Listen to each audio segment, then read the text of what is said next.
ఈ నియోజకవర్గాన్ని మళ్ళీ రిప్రజెంట్ చేయడం మరొకసారి నా అదృష్టంగా భావిస్తున్నానని తెలియజేసుకుంటున్నాను. అలాంటప్పుడు ఇక్కడ గెలిచినటువంటి ఈ ఎమ్మెల్యే ఈయన అరాచకాలు ఎవరికి తెలియవండి? అవినీతికి బ్రాండ్ అంబాసిడర్ ఎవరు? అవినీతికి బ్రాండ్ అంబాసిడర్ ఈ ఘనపాటి పత్తిపాటి. ఈయన మాట్లాడతాడు సంవత్సర కాలంగా నా నామస్మరణ చేస్తూనే కాలం వెళ్ళబుచ్చాడు.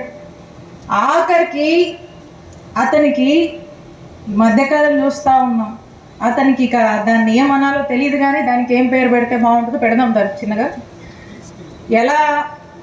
ఎలా ఉందంటే బైపాస్ అంట ఆయన తెచ్చాడంట. ఏమన్నా ఉందా? మరి ఆయన ఎమ్మెల్యే అవ్వగానే బైపాస్ ఓపెన్ అయిపోయింది, మరి అంతే కదా. 16 కిలోమీటర్ల బైపాస్ మన నియోజకవర్గానికి ఉంటే ఇది కేంద్రం నిధులతో బైపాస్ అనేది కేంద్రం శాంక్షన్ చేసేది. మరి కేంద్రము నేషనల్ హైవేస్ నుంచి చిలకలూరుపేట బైపాసు 700 కోట్లతో మన నియోజకవర్గానికి బైపాస్ శాంక్షన్ అయితే అవగానే అయిపోద్దా? దానికి మీలాంటి రైతుల దగ్గరికి వెళ్ళి వాళ్ళ ప్రాజెక్ట్ వస్తుందని చెప్పి మీకు విషయాలు చెప్పి మీకు గిట్టుబాటు ధర మాట్లాడి మీ అందరి అంగీకారంతో అధికారులంతా తిరిగి మరి ఆ డబ్బులన్నీ కూడా ఎవరు ఇవ్వాలి? రాష్ట్ర ప్రభుత్వం. అప్పుడున్న ప్రభుత్వం ఎవరిది? మా జగనన్న ప్రభుత్వం. మన జగనన్న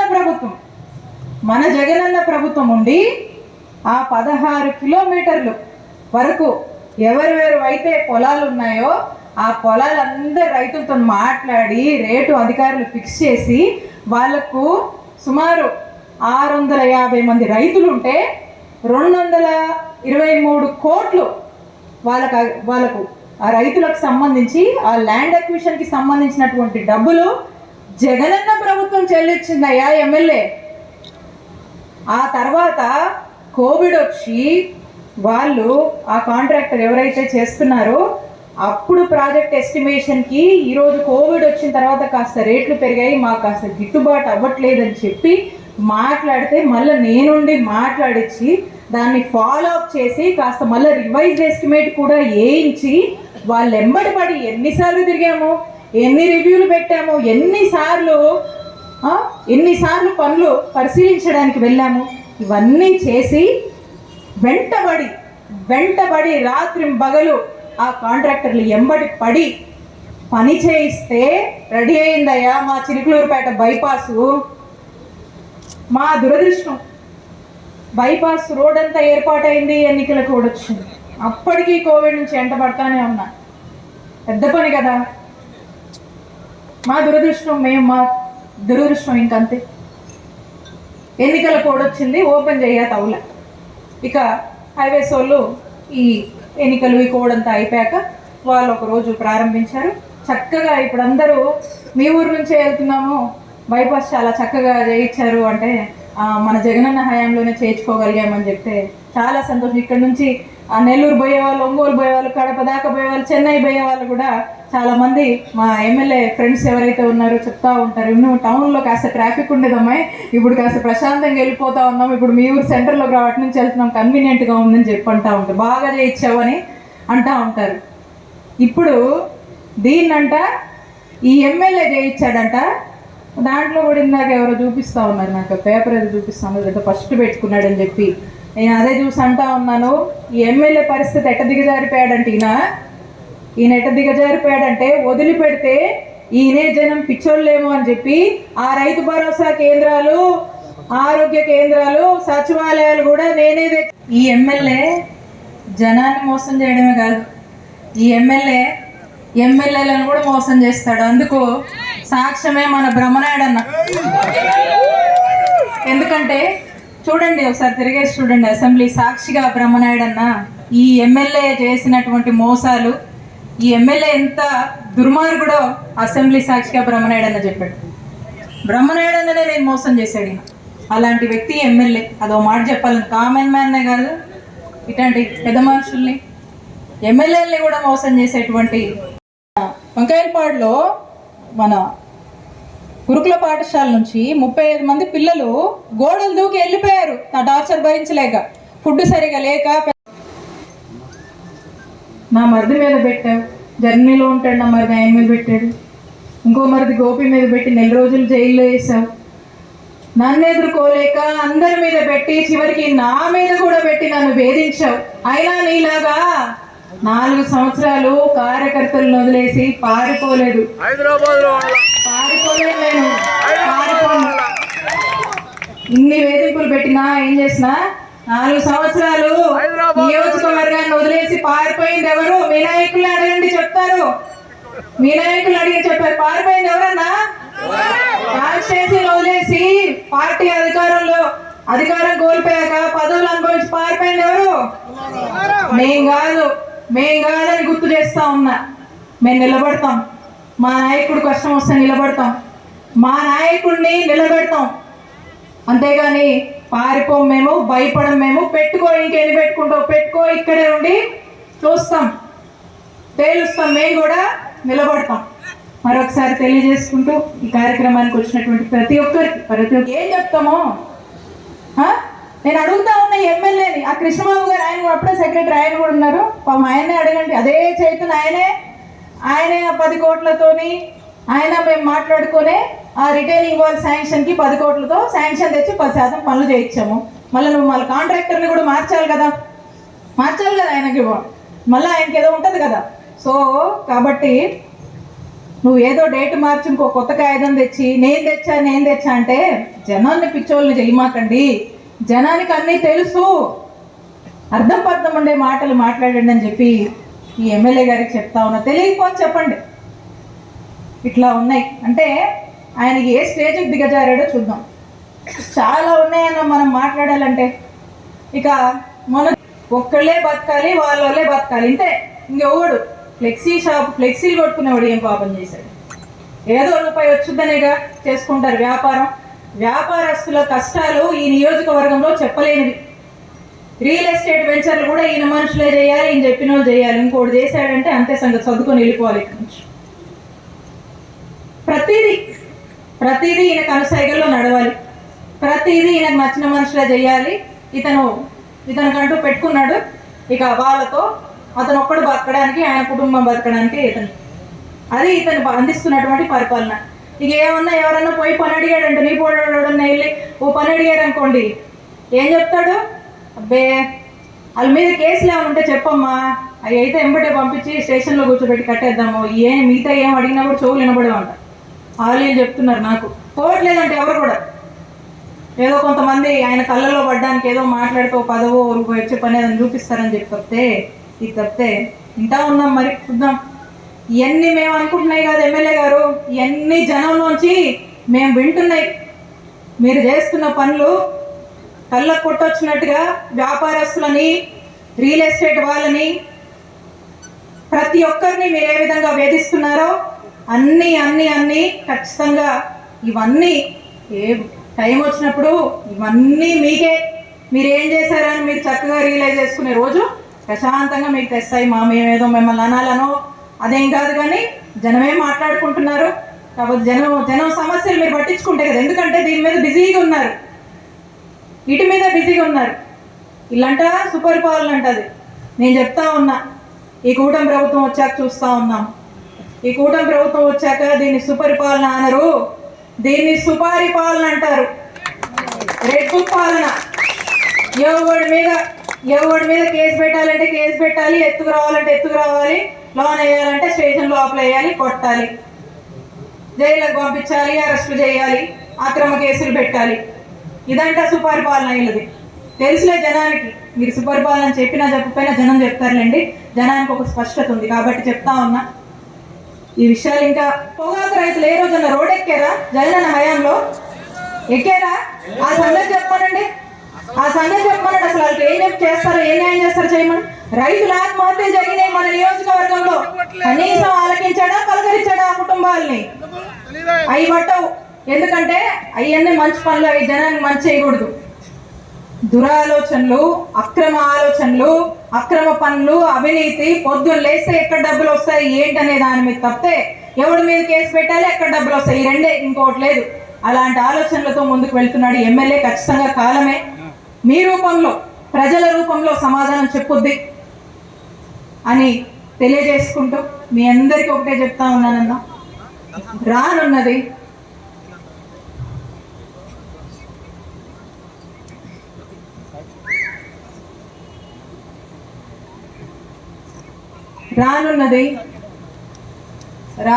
జగనన్న ప్రభుత్వం. ఒక్క మాట నేను స్పష్టం చేయాలనుకుంటున్నాను. కొంత అనుకున్నారు, జగనన్న మాటల్లో స్పష్టంగా చెప్తా ఉన్నారు. రేపు నేను జగనన్న మాటల్లో స్పష్టంగా చెప్తా ఉన్నారు, రేపు నేను అధికారంలోకి వస్తే, రేపు జగనన్న అధికారంలోకి వస్తే, రేపు వైఎస్ఆర్ కాంగ్రెస్ పార్టీలోకి వస్తే,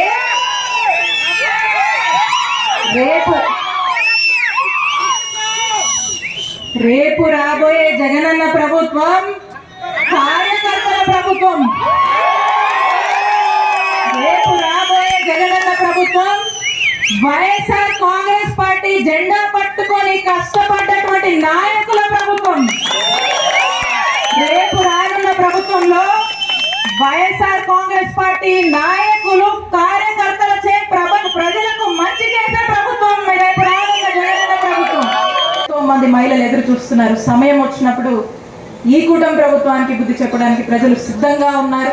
వీళ్ళ పాపాలు, వీళ్ళ అవినీతి, వీళ్ళ అక్రమాలు, వీళ్ళ వేధింపులు పండే రోజులు తొందరలోనే వస్తాయని తెలియజేసుకుంటూ ఒక్క చిన్న మాట, కాస్త ఐ ఇన్ఫెక్షన్ వచ్చింది నాకు.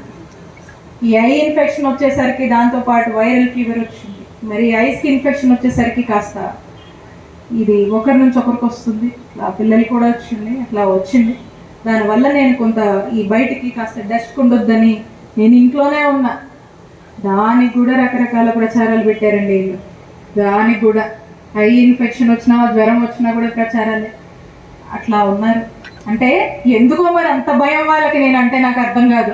నేనన్నా భయం, ఈడ వైఎస్ఆర్ కాంగ్రెస్ పార్టీ సభ పెట్టుకుంటే భయం, ర్యాలీ పెట్టుకుంటే భయం, ఎంఆర్ఓ ఆఫీస్ లో రిప్రజెంటేషన్ ఇస్తే భయం, ప్రజలు బయటికి వచ్చినా భయం, కారులో ఈ నియోజకవర్గంలో తిరిగినా భయమే. అంత భయం ఎందుకో నాకు అర్థం కాదు.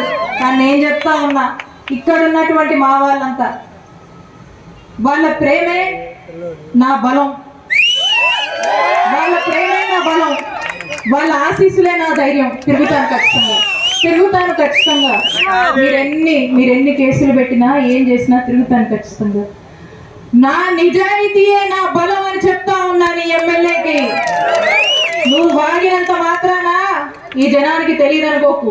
నీ నోరట్ట వాళ్ళు పనిచేస్తుంది, ఏం చేస్తాము పాపం. నీ నోరట్ట తిరుగుతుంది, ఏం చేస్తాము. ఇంకెందుకు మాట్లాడాలి నీ గురించి, అది నీకు విఘ్నతకు వదిలేయాలి. కానీ నా నిజాయితీ బలం. నువ్వు మాట్లాడుతావు కదా అవినీతి అని, నీది నిలువునా అవినీతి నీకు తెలుసు. నువ్వు చేసావు, నువ్వు చేస్తున్నావు. నేను కాదు, రజనమ్మ నిజాయితీయే రజనమ్మ బలం. అదే ఈ నియోజకవర్గంలో నిలబెడుతుంది అని మరొకసారి తెలియజేసుకుంటా ఉన్నాను. అట్టుంది ఆ పరిస్థితి. ఎందుకంటే ఈయన ఓడిపించాడు, నేను ఏది చెప్తే అదే అని అనుకుంటా ఉండు. ఊరు పోయి నా నామస్మరణ ఏమంటే అదేది. ఇక్కడ అవినీతి పరుడు ఎవరో చాలా చెప్పొచ్చు. అవినీతి పరుడు ఎవరో, అక్రమాలు చేసేది ఎవరో, పొద్దున్న లేస్తే దే పనిలో ఉంటాడు వాళ్ళకి అదే నోట్లోకి వస్తుంది, అదే మాట్లాడతాడు. అది చేసేవాడికి ఆ మాటలు వస్తాయి, ఎందుకంటే ఇంకోరికి రావట్ల. ఇక్కడ నోరు ఎట తిరిగితే అట మాట్లాడతారు. అది వాళ్ళ విఘ్నతకు వదిలేదు, ఎందుకంటే అది ఇంటి నుంచి రావాలి. సంస్కారం అనేది ఇంటి నుంచి ఉండాల్సింది. మనం ఒకరు చెప్తే వచ్చేది కాదు. కానీ వాళ్ళ పాపానికి, వాళ్ళ విఘ్నతకే వదిలేయాలి. అట్లుంది ఎమ్మెల్యే పరిస్థితి ఇక్కడ.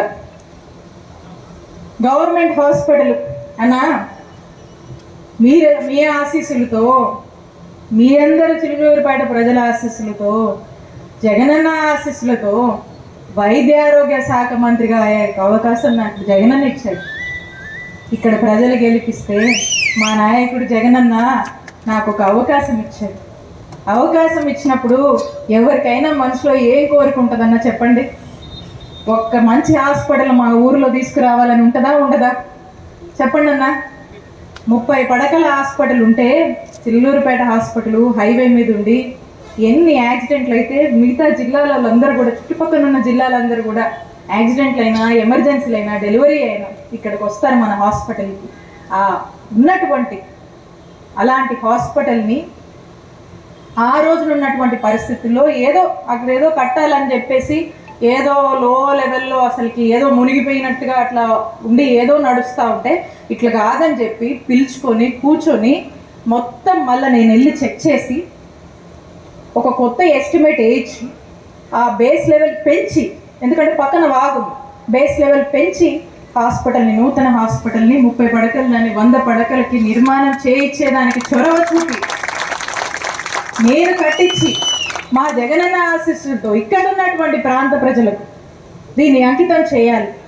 100 ఏళ్ళు ఉంటుంది ఈ హాస్పిటల్, చుట్టుపక్కల జిల్లాలకు ఉపయోగపడుతుంది, ఈ జనానికి ఉచిత వైద్యం అందిస్తారని చెప్పి ఆ రోజు అందించినటువంటి అవకాశంతో ఆరోగ్య శాఖ మంత్రిగా నేను ఉండడంలో అక్కడ ఉన్నటువంటి అధికారులతో మరింత చొరవ చూపించి దగ్గరుండి ఇష్టంగా ఒక ఆలోచనతో ఒక మంచి ఉద్దేశంతో ఆ హాస్పిటల్ నిర్మించుకొని ప్రారంభించినప్పుడు మిగతా వాళ్ళు కొంతమంది డాక్టర్లను కూడా ఇన్వైట్ చేసాం. వాళ్ళు వచ్చి ఇక్కడ ఎక్విప్మెంట్ చూసి, అమ్మ నువ్వు మా ప్రైవేట్ హాస్పిటల్ కన్నా మించి గవర్నమెంట్ హాస్పిటల్లో ఎక్విప్మెంట్ అంతా ఇప్పించు, బాగుంది, దీన్ని చూస్తుంటే గవర్నమెంట్ అని మాకే అనిపించట్లేదు, మేము ఇన్ని రోజుల నుంచి కార్పొరేట్ హాస్పిటల్స్ రన్ చేస్తున్నామని కొంతమంది ఆహ్వానించినటువంటి డాక్టర్స్ ప్రశంసించారు.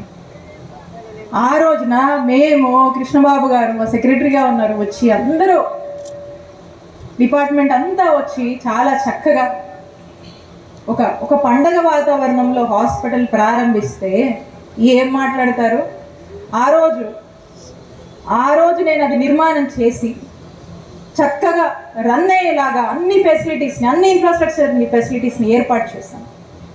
అప్పుడే నేను అవతలికి కొంచెం చూసి ఆ పక్కన వాగుంది, ఏదో వర్షమో లేకపోతే విపరీతమైన ఏదన్నా అవుతే ఆ వాగు ప్రభావం వల్ల, ఆ వర్షము ఆ నీళ్ళ ప్రభావం వల్ల ఏదన్నా నీరు గనక ఈ హాస్పిటల్ వైపు వస్తే ఆ హాస్పిటల్ బిల్డింగ్కి ఇబ్బంది అవుద్ది, అక్కడ ఏమన్నా ఇబ్బంది పడతామని చెప్పి దీనికి ఒక పెద్ద రీటైనింగ్ వాల్ కట్టాలని భావించి దేవుడి దయ వల్ల ఆ రోజు ఆరోగ్య శాఖ మంత్రి చేతిలో ఉండడం వల్ల జగన్మోహన్ రెడ్డి గారికి చెప్పుకొని మా అధికారులతో ఎంబటే ఎస్టిమేట్ వేసి 10 కోట్లు దానికి బిల్డింగ్ ఆ వాల్కి నేను శాంక్షన్ చేయించి జీవో తెచ్చి దాదాపు 10% పైగా కూడా పనులు కంప్లీట్ అయ్యాయి.